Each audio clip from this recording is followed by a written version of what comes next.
Bollywood silver screen presenting mom and dad. इस कहानी की शुरुआत में हमें एक मदर को दिखाया जाता है जो अपनी गाड़ी में अपने बच्चे के लिए म्यूजिक प्ले करती है और इसके बाद वो अपनी गाड़ी को अपने बच्चे के साथ रेलवे ट्रैक पर छोड़कर चली जाती है, जिसका मतलब ये है कि वो चाहती है कि उसका बच्चा जिंदा ना रहे। वहीं दूसरी तरफ हमें कार्ली नाम की एक लड़की को दिखाया जाता है जो अपने मॉम डैड और अपने छोटे भाई के साथ रहती है। वो इसी न्यूज को देख रहे होते हैं कि किस तरह से एक ट्रेन ने एक गाड़ी को हिट कर दिया। इसके बाद कार्ली अपने स्कूल चली जाती है और जब टीचर उन्हें पढ़ा रहे होते हैं तभी क्लासरूम का फोन रिंग होता है, जिसमें बताया जाता है कि यहाँ क्लास में एक बच्चे को उसके पेरेंट्स लेने के लिए आए हैं। वो बच्चा क्लास से निकल जाता है, लेकिन इसके बाद एक एक करके सभी पेरेंट्स के कॉल आते हैं जो अपने बच्चों को लेने के लिए यहाँ पर आ चुके होते हैं। और स्कूल के बाहर हमें पुलिस की गाड़ियों को दिखाया जाता है, जिसमें कई पुलिस वाले कुछ लोगों को यहाँ से पकड़ कर ले जा रहे होते हैं। और अब स्कूल के लगभग सभी बच्चे बाहर आ जाते हैं, जहाँ पर दिखाया जाता है कि लगभग सभी बच्चों के पेरेंट्स उन्हें लेने के लिए यहाँ पहुँच चुके हैं, लेकिन सारे गेट्स बंद होते हैं। किसी भी बच्चे को उसके पेरेंट्स के पास नहीं भेजा जा रहा होता। पर तभी एक बच्चा अपनी मॉम को देखता है और गेट के दूसरी तरफ चला जाता है, जहाँ पर उसकी मॉम उसे अपनी कार की चाबी से मार देती है। और ये देखकर गेट के इस तरफ जितने भी बच्चे होते हैं वो सब के सब डर जाते हैं। किसी को कुछ समझ नहीं आता कि ये क्या हो रहा है, क्यों एक माँ ने अपने बेटे को मार दिया। इससे पहले कि ये कुछ समझ पाते, जितने भी पेरेंट्स होते हैं वो गेट के इस तरफ आ जाते हैं और अपने बच्चों का पीछा करना शुरू कर देते हैं। सब बच्चे अपने पेरेंट्स से भाग रहे होते हैं और उनके पेरेंट्स उन्हें पकड़कर उन्हें मारने की कोशिश कर रहे होते हैं। हालांकि यहाँ पर जो सिक्योरिटी होती है वो बचाने की कोशिश भी करती है, लेकिन पेरेंट्स की और बच्चों की तादाद बहुत ज्यादा है। कार्ली के साथ उसकी दोस्त भी होती है। दरअसल इन दोनों के पेरेंट्स स्कूल नहीं आए होते। वहीं दूसरी तरफ हमें कार्ली के बॉयफ्रेंड को दिखाया जाता है जिसका नाम जॉश है। जब वो अपने घर पहुंचता है तो देखता है कि उसके पिता टीवी पर प्रोग्राम देख रहे होते हैं। वहां नीचे बहुत कचरा गिरा होता है, इसीलिए उठाकर बाहर कचरा फेंकने के लिए जाता है। तभी उसे एहसास होता है कि उसके पीछे कोई है, लेकिन उसके आसपास कोई भी नहीं होता। और जब वो घर के अंदर जाता है तो देखता है कि उसके पिता सोफे पर नहीं बैठे, टीवी पर भी कोई प्रोग्राम नहीं आ रहा होता और टीवी से अजीब सा साउंड निकल रहा होता है। दरअसल कुछ दिनों से टीवी पर और रेडियो पर इसी तरह का साउंड निकलता है, जिसके बारे में किसी को कुछ नहीं पता कि ये साउंड कौन कहां से भेजता है। और तभी जॉश के पिता पीछे से आकर उस पर हमला कर देते हैं। वो बोतल से उसे मारने की कोशिश करते हैं, लेकिन इससे पहले कि वो अपने बेटे को मारते, वो अपने आप को जख्मी कर लेते हैं। वहीं हमें कार्ली की मॉम को दिखाया जाता है जो हॉस्पिटल में अपनी बहन से मिलने जाती, क्योंकि उसकी बहन ने आज एक बच्चे को जन्म दिया है। लेकिन हॉस्पिटल में चारों तरफ अफरा तफरी होती है।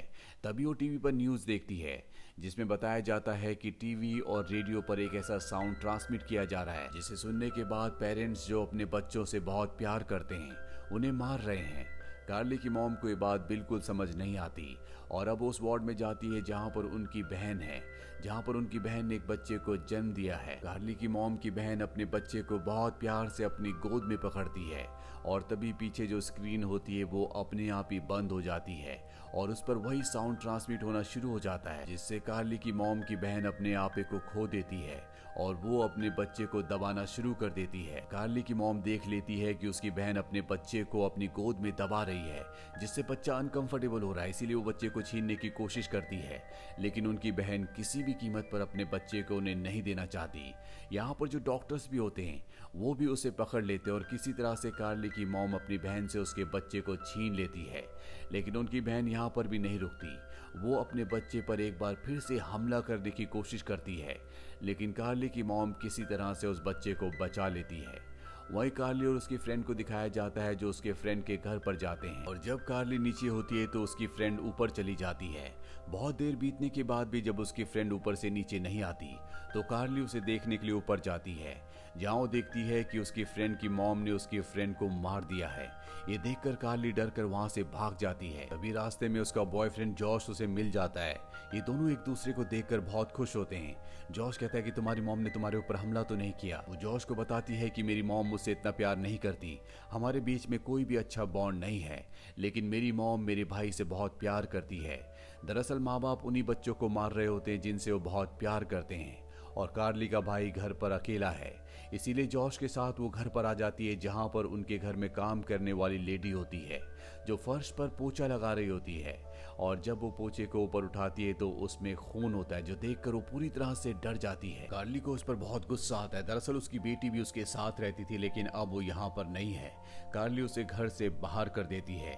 वहीं हॉस्पिटल में कार्ली की मॉम को दिखाया जाता है, जिनके पास उनकी बहन का बेटा है। डॉक्टर उनसे बच्चा मांगती है और कहती है कि हम इसे एक सुरक्षित कमरे में रख देंगे।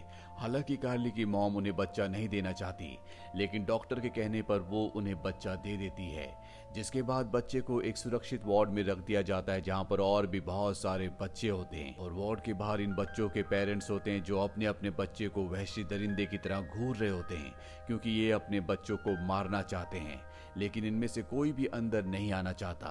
कार्ली की मॉम को अपने बेटे की चिंता होती है। उसे डर होता है कहीं उसके पति भी इस साउंड से अफेक्टेड ना हो गए हों और वो घर जाकर उसके बेटे को ना मार दें। वही घर पर दिखाया जाता है, जहां पर कार्ली अपने बॉयफ्रेंड जॉश के साथ है। वो किसी तरह से अपने भाई को ढूंढ लेती है, जो ऊपर बेड के नीचे छुपा होता है। वो कार्ली को बताता है कि किस तरह से हमारे घर में काम करने वाली लेडी ने अपनी बेटी को मार दिया, इसीलिए मैं डर कर यहाँ पर छुप गया। कार्ली कहती है कि हमें यहाँ से जल्द निकलना पड़ेगा, इससे पहले कि मॉम और डैड घर पर आ जाए। और अब कार्ली के पिता नीचे आ गए होते हैं, जहाँ पर उसका बॉयफ्रेंड जॉश होता है। दरअसल कार्ली के पिता जॉश को बिल्कुल भी पसंद नहीं करते। जॉश चाहता है किसी तरह से वो उन्हें अपनी बातों में उलझा ले, ताकि कार्ली और उसका भाई यहाँ घर से निकल जाए। कार्ली के पिता और जॉश के बीच में आर्गुमेंट्स हो रहे होते हैं और तभी कार्ली का भाई नीचे आ जाता है।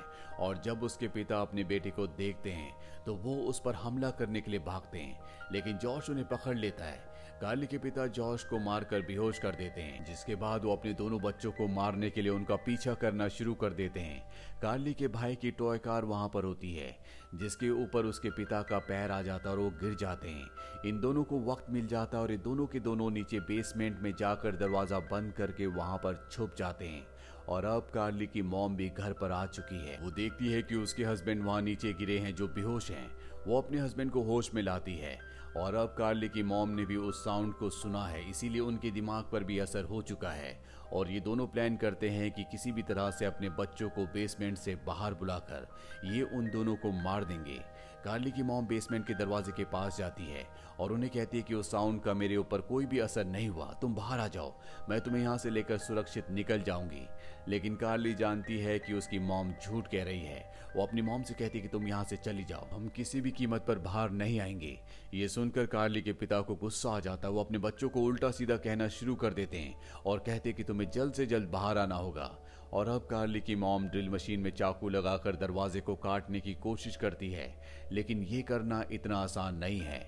और तभी कार्ली के डैड, जो अपना आपा पूरी तरह से खो चुके हैं क्योंकि वो उन दोनों को मारना चाहते हैं, वो अपनी गन ले निकले जाते हैं। और जब वो गन के बॉक्स को खोलते हैं तो उसमें गन नहीं होती। दरअसल गन उनके बेटे ने ले ली होती है, जो कि बहुत ही शैतान था। उसे पता था कि बॉक्स का पासवर्ड उसकी डेट ऑफ बर्थ है।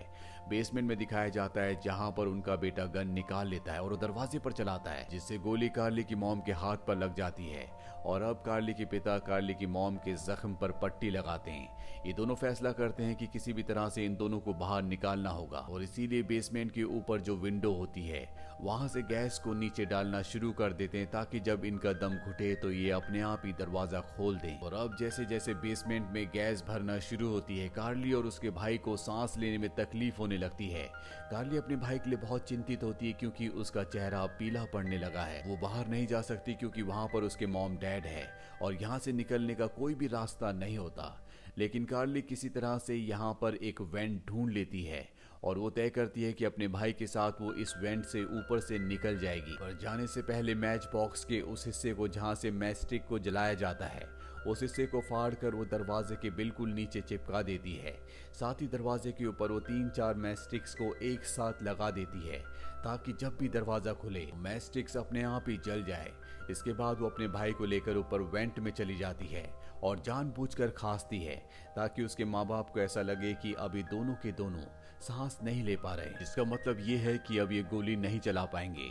और जब उसके पेरेंट्स उनकी खांसने की आवाज सुनते हैं तो दरवाजे के लॉक वाले हिस्से को काट देते हैं। जैसे ही वो दरवाजा खोलते हैं, मैच स्टिक जल जाती है, जिससे गैस होने की वजह से एक ब्लास्ट होता है, जिसमें कार्ली के पिता जख्मी हो जाते हैं और कार्ली की मॉम बेहोश हो जाती है।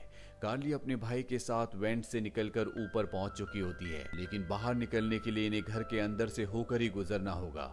अब जब कार्ली को यकीन हो जाता है कि उसके माँ बाप बेहोश हो चुके हैं, तो दोनों के दोनों नीचे आते हैं। लेकिन तभी कार्ली की मॉम होश में आ जाती है, वो कार्ली का पीछा करती है और उसे पकड़ लेती है। और अब कार्ली का बॉयफ्रेंड जॉश भी यहाँ होश में आ चुका होता है, वो कार्ली की मदद करता है और ये दोनों के दोनों कार्ली की मॉम को एक अलमीरा के अंदर बंद कर देते हैं। कार्ली की मॉम कुछ देर तक बाहर निकलने के लिए स्ट्रगल करती है, पर तभी वो पूरी तरह से शांत हो जाती है। इन दोनों को लगता है कि वो बेहोश हो गई और जब भी दरवाजे को थोड़ा सा लूज छोड़ते हैं तो उसकी मॉम इनके ऊपर हमला कर देती है, जिससे जॉश जख्मी हो जाता है और इसके बाद वो अपने दोनों बच्चों को मारने के लिए उनका पीछा करती है। कार्ली के पिता भी अब होश में आ चुके हैं और ये अपने बच्चों को घेर लेते हैं, पर इससे पहले कि अपने बच्चों को मार दे, डोर बेल बजती है। कार्ली के पिता जब दरवाजा खोलते हैं तो देखते हैं कि वहां पर उनके माता पिता हैं, यानी कि कार्ली के दादा दादी, जिन्हें आज घर पर आना था। और जिस तरह से कार्ली के माता पिता उन्हें मारना चाहते हैं, इसी तरह से कार्ली के पिता के माता पिता जो हैं, वो अपने बच्चे को मारने के लिए उस पर हमला कर देते हैं। जिसके बाद यहाँ पर चूहे बिल्ली का खेल शुरू हो जाता है, जहाँ पर कार्ली के पिता अपने बेटे को मारना चाहते हैं, वहीं कार्ली के दादा भी अपने बेटे को यानी कि कार्ली के पिता को मारना चाहते हैं। ये सब के सब एक दूसरे को मारने के लिए उनके पीछे भाग रहे होते हैं। कार्ली का भाई अपने पिता की गाड़ी के अंदर छुप जाता है, वहीं कार्ली की मॉम भी उस पर हमला कर रही होती है, लेकिन कार्ली की ग्रैंड मदर उसे बचा लेती है। दरअसल ये जो साउंड होता है, इस साउंड से माँ बाप सिर्फ अपने बच्चों को मारते हैं, दूसरे किसी बच्चे को कोई भी नुकसान नहीं पहुंचाते। वहीं कार्ली के पिता गाड़ी को स्टार्ट करते हैं और उसे तेजी से बैक करते हैं, जिससे वो अपनी मॉम को हिट कर देते हैं। उसके पिता जो गाड़ी के ऊपर होते हैं, वो भी गाड़ी के सामने आकर गिरते हैं, जिससे उसके माता पिता की मृत्यु हो जाती है और कार्ली के पिता भी बेहोश हो जाते हैं। पर अब भी कार्ली की मॉम है जो उन दोनों को मारना चाहती है, पर तभी वहां पर जॉश आ जाता है और कार्ली की मॉम को बेहोश कर देता है। और जब कार्ली के माता पिता को होश आता है तो दोनों के दोनों बेसमेंट में होते हैं, जहां पर कार्ली और जॉश ने उन दोनों को बांधा हुआ होता है। कार्ली की मॉम कहते हैं कि हम तुमसे बहुत प्यार करते हैं। कार्ली के पिता कहते हैं पर पता नहीं क्यों कभी कभी ऐसा मन करता है कि हम तुम दोनों को मार दें। और उन दोनों की आंखों में एक डीमन दिख रहा होता है जो कार्ली और उसके भाई को मारना चाहते हैं। इसीलिए कार्ली अपने माँ बाप को नहीं खोलती और उन्हें इसी तरह से बांध कर उसी बेसमेंट में रखती है। और इसी के साथ ये कहानी, ये फिल्म यहीं पर खत्म हो जाती है।